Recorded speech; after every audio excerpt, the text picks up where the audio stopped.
Hey, what's up, y'all? It's me again, and I'm back. It has been a while since I've done a video. Life has happened, been busy doing a lot of things, and I actually just wrapped up a podcast, limited episode podcast called Trigger Point. That's Trigger Point with an E at the end, so that's Pointe. So don't forget the E. If you get a chance, check it out. I'll be uploading those episodes to my YouTube channel soon. But we are here to talk about music, specifically vinyl music. So, if you got a clue into the video and maybe didn't see the title, I am talking about TLC's Crazy Sexy Cool album today. So, this album to me is really the blueprint for female groups. I mean, just argue with your mom, don't argue with me. It's a fact, it is. I can't think of any female group that has a better album. Honestly, TLC couldn't even top this album. I think it's their best one. I think their whole catalog is pretty strong, but Crazy Sexy Cool was just totally on another level. So for today, I'm sure all of you, millions of people, already know this album. For this video, I had to put a little red light glow in the background to commemorate this. But this album, what I really want to talk about today is just 7 reasons why Crazy Sexy Cool is such an amazing album. So first of all, first reason we'll talk about is the sales factor. Now, a lot of the albums I review on here, they're not really just based on sales. So to me, whether an album sells 5 copies or 5 million copies, if I like it, I like it. It's jamming. I'm not influenced by sales but like that. But I will say, TLC definitely broke records with Crazy Sexy Cool because they were the first female group to go diamond by the RIAA. So that means that they sold 10 million plus units in the US alone. So that is major. And that was during a time when people were actually buying CDs and cassettes. That was pre-streaming era. So to say that 10 million plus people spent their hard-earned money is definitely a feat that not many groups can say they've done, whether it's male, female, R&B, pop, whatever genre. So TLC was the first to do that. And the album has since sold now 12 million in the US and even more internationally. I think it's somewhere like 20 million or something like that internationally. But, the sales are just amazing. Second thing is the contradictory element of Left Eye's Unreleased Verse. Well, it was released on the single for Creep, but it wasn't on the album.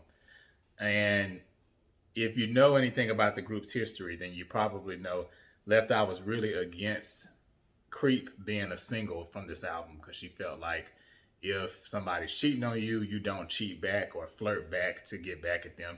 You just leave the situation. So in an unreleased remix, or rare remix, I should say, she did a rap that's actually probably one of her top 5 raps to me of all time, where she totally contradicts the song. And I think it's just a testament to, her artistry and just the things that they were doing with this album, how groundbreaking it was. Because you really didn't hear songs of women talking about getting back at men who were cheating on them, but they still stayed in the relationship. So they still stayed, but they basically are saying like, hey, I can play that game too. So that's my second reason.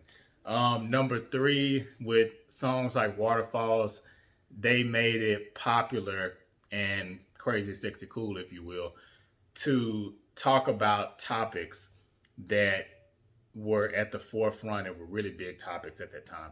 For TLC to come out with Waterfalls and address AIDS openly in a song was honestly a pretty big risk because at that time, the AIDS epidemic was huge. There wasn't nearly as much information out there about it as it is now.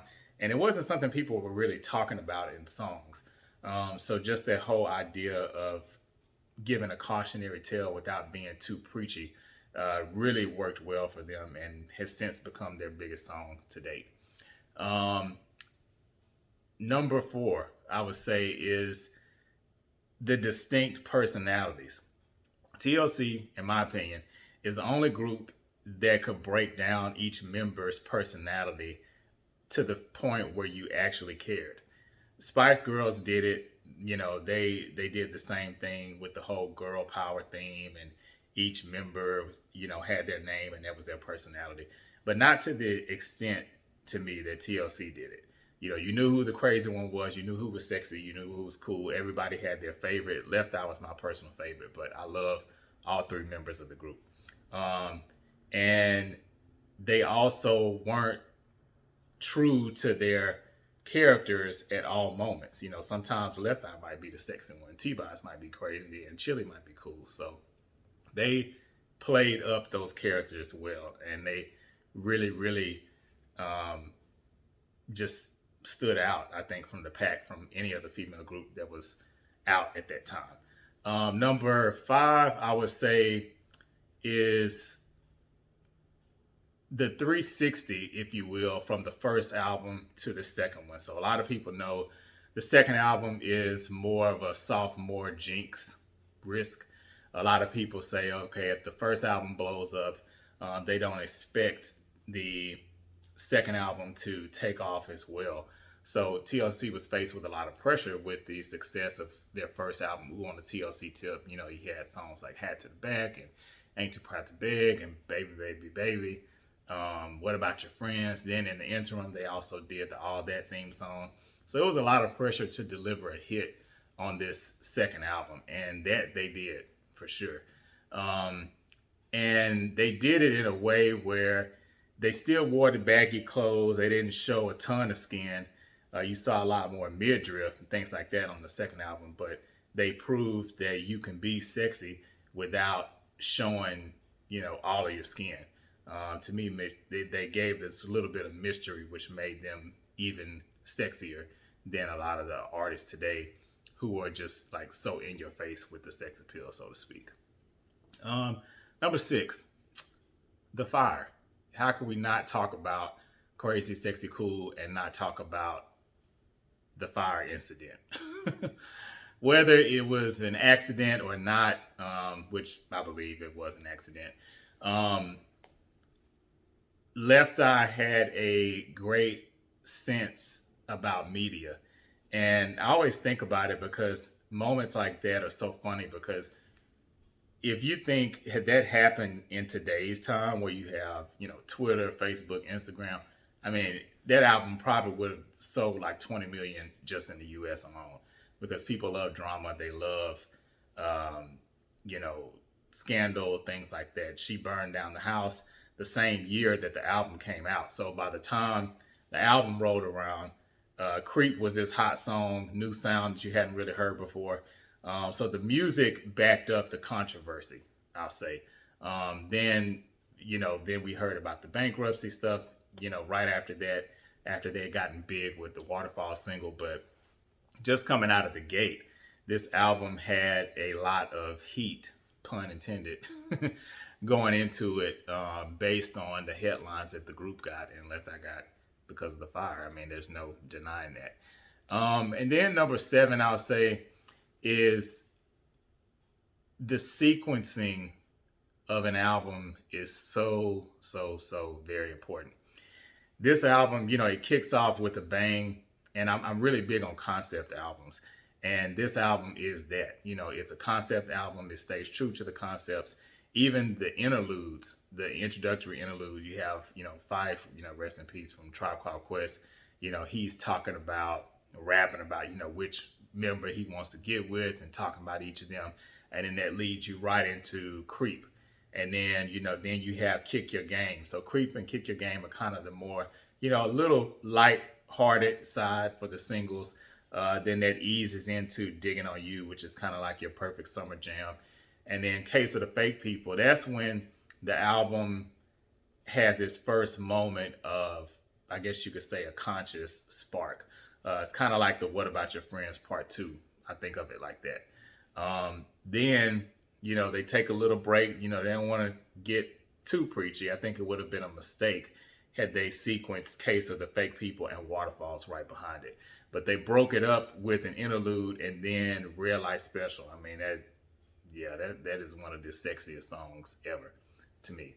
Um, and then Waterfalls, they hit you with that boom, and then right after that, Let's Do It Again, which that really should have been a single to me.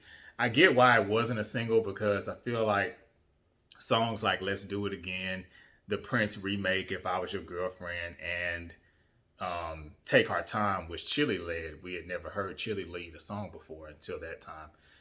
I feel like Red Light Special was the best pick for a slow song as a single, but Let's Do It Again definitely stands on its own. It probably would be my second favorite slow jam from this album. So, and you have this little pocket, like, as I mentioned, of slow songs, and then you can't get too sexy without going back crazy a little bit. And then there's Busta Rhymes, the interlude that comes with Left Eye.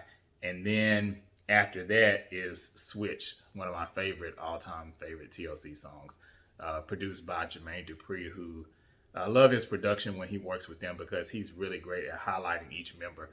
Every time he produces a song for TLC, usually it always had the element of each one. You got to hear T-Boz's voice usually on the lead. Chili usually came in with the bridges, and then Left Eye would have her rap. So they had that. And then they ended it on a very conscious note again with the feature from Andre 3000 from Outkast for the song Something Wicked This Way Comes. Just talking about, judgment and how people, misread other people and just try to make them feel less than what they are. And fast forward to 2021, that song is way more relevant than it was when it first came out in 1994. So this album just stands the test of time to me. There's nothing bad I can say about it. I love it. It's one of my favorites. And it just celebrated its 27th anniversary this week. So this album has been out 27 years. They even did a tour to support CrazySexyCool a little while ago. I got a chance to see it when they came to Dallas with Bone Thugs and Harmony. It was a really, really great show. And yeah, just let me know what you all think about CrazySexyCool, TLC, their legacy. Make sure you leave your comments. And thanks for checking out the videos. As always, peace.